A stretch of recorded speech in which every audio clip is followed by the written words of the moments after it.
Aku ingin membagi kisah nyata yang aku alami untuk menjadi pelajaran buat semuanya, agar kalian tak mengalami hal yang aku alami.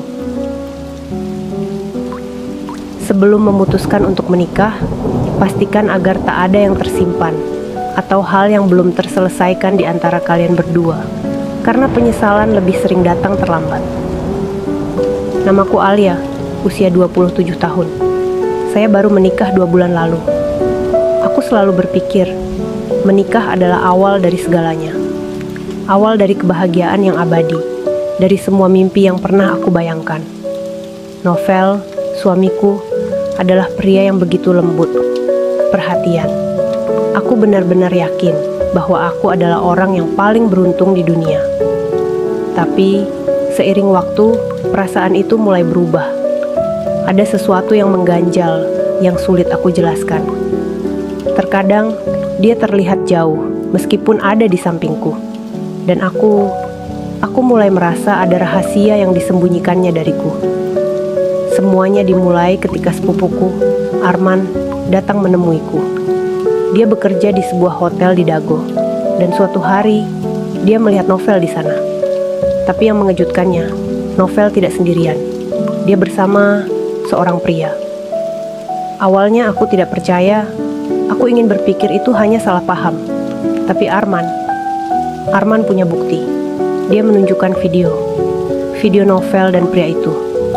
Mereka terlihat begitu akrab, bercanda, tertawa, seolah dunia hanya milik mereka berdua.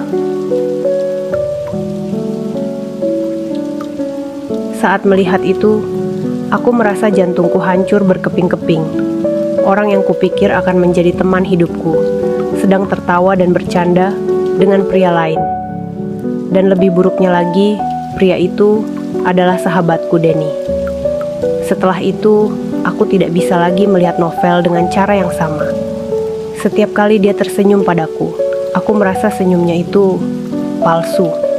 Aku mulai merasa dia bukan orang yang selama ini aku kenal.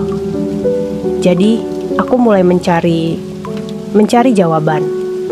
Aku tahu aku tidak seharusnya melakukannya, tapi aku harus tahu kebenaran. Setiap pesan, setiap email, semuanya terasa seperti serpian kecil yang membuatku semakin yakin bahwa aku bukan satu-satunya di hatinya. Aku mulai berpikir, mungkin aku hanyalah pelengkap, alasan untuk menutupi siapa dia sebenarnya. Malam itu, dia bilang ada pekerjaan yang harus diselesaikan. Tapi, hatiku mengatakan sebaliknya. Jadi, aku memutuskan untuk mengikutinya. Meski jantungku berdegup kencang, dan setiap langkah terasa berat.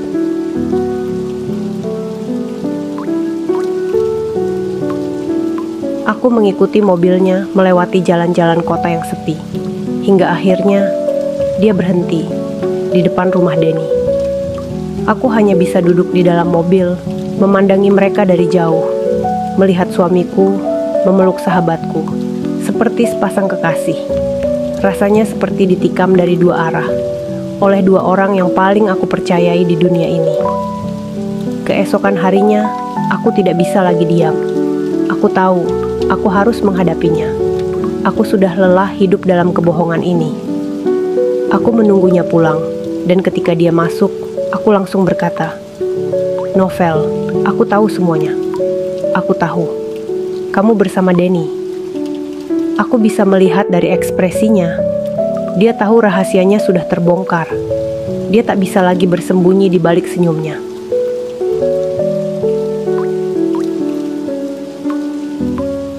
Aku bertanya padanya, "Mengapa kamu menikahiku kalau kamu tidak pernah mencintaiku sebagai seorang istri?" Tapi dia hanya diam. Dia tak bisa memberikan alasan, karena dia tahu, aku sudah tahu jawabannya. Pada akhirnya, aku tahu apa yang harus kulakukan. Aku tidak bisa terus hidup dalam kebohongan ini. Mencintai diriku sendiri berarti meninggalkan orang yang tidak bisa jujur padaku. Jadi, aku katakan padanya, aku akan menggugat cerai. Aku harap kamu bisa menemukan kebahagiaanmu, Novel. Tapi kebahagiaanku bukan dengan orang yang menyimpan rahasia sebesar ini dariku. Pernikahan itu bukan hanya tentang cinta, tapi tentang kejujuran dan kepercayaan. Aku belajar bahwa kadang-kadang mencintai diri sendiri berarti meninggalkan mereka yang tidak bisa jujur pada kita. Dan meskipun itu menyakitkan, aku tahu ini adalah jalan yang benar, jalan menuju kebahagiaanku. Kejujuran adalah fondasi dari hubungan yang sehat. Jangan biarkan rahasia merusak kebahagiaan bersama.